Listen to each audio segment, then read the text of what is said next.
Are you already finished cooking? Smells delectable. I'm truly thankful whenever I can enjoy a proper meal like this. Cooking really isn't my forte.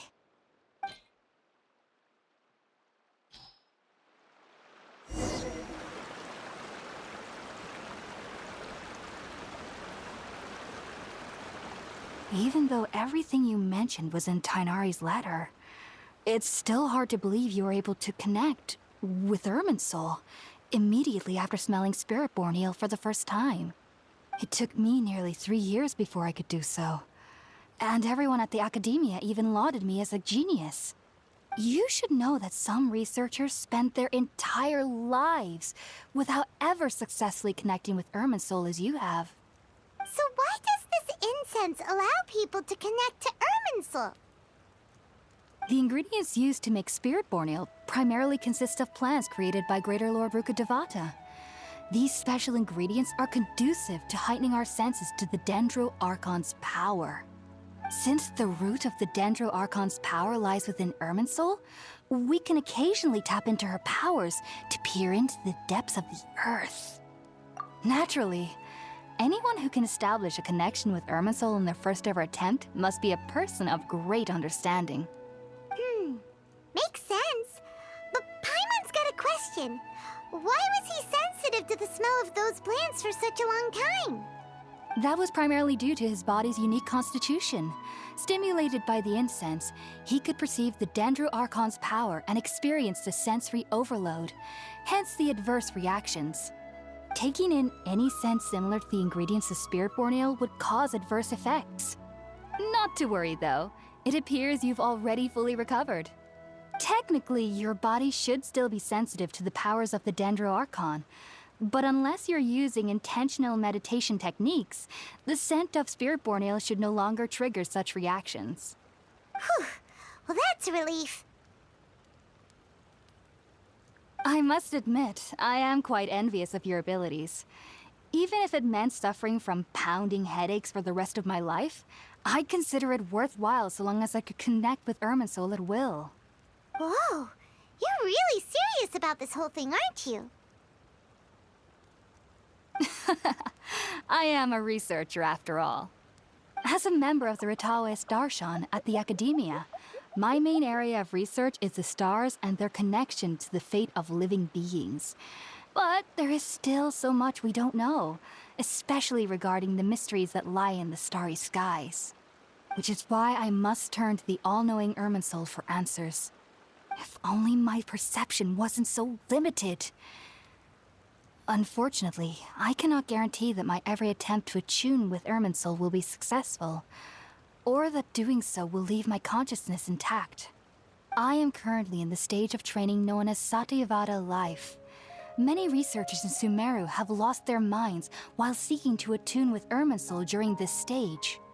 Sages have said that Irminsul contains divine knowledge, and touching such knowledge without the proper preparations and abilities will only lead to one's mind caving in on itself. That's why we meditate alone.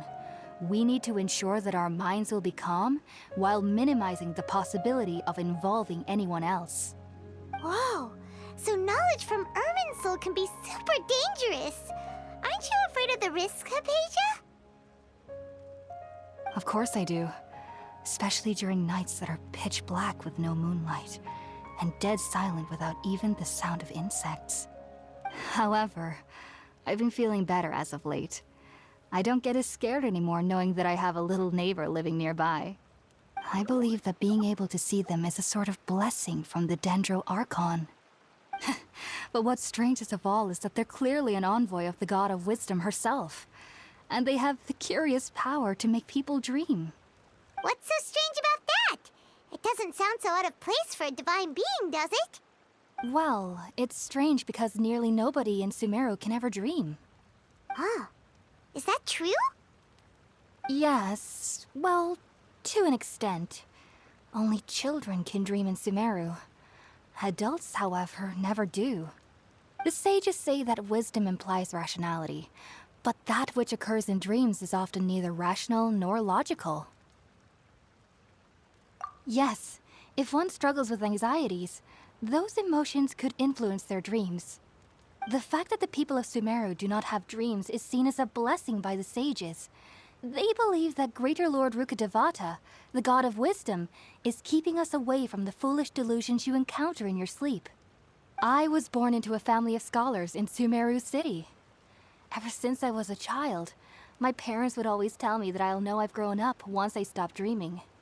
I studied hard, enrolled as a student in the academia, and went on to become a researcher. Sure enough, I never dreamed again. But then, on the day I scared the little Aranara, I suddenly saw a dream again. It was incredible. Though I don't exactly remember what I saw, I clearly recall the feeling. I suddenly felt like I was a child again.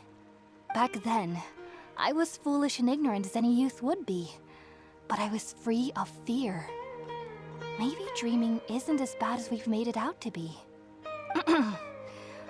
Just be sure not to speak of this if you travel to Sumeru City. They'll look at you as if you've lost your mind.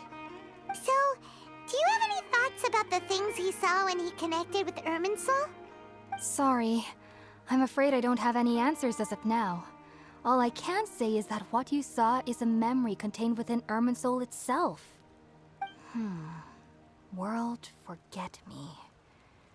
What could that possibly mean? If only I could ascend past Satyavada life and begin Paripurna life, I might have some more answers for you. If you two are ever in the area again, please be sure to come and see me. There's no need to be thanking me. You two are my saviors. Besides, I'm already looking forward to tasting some more of your cooking. Now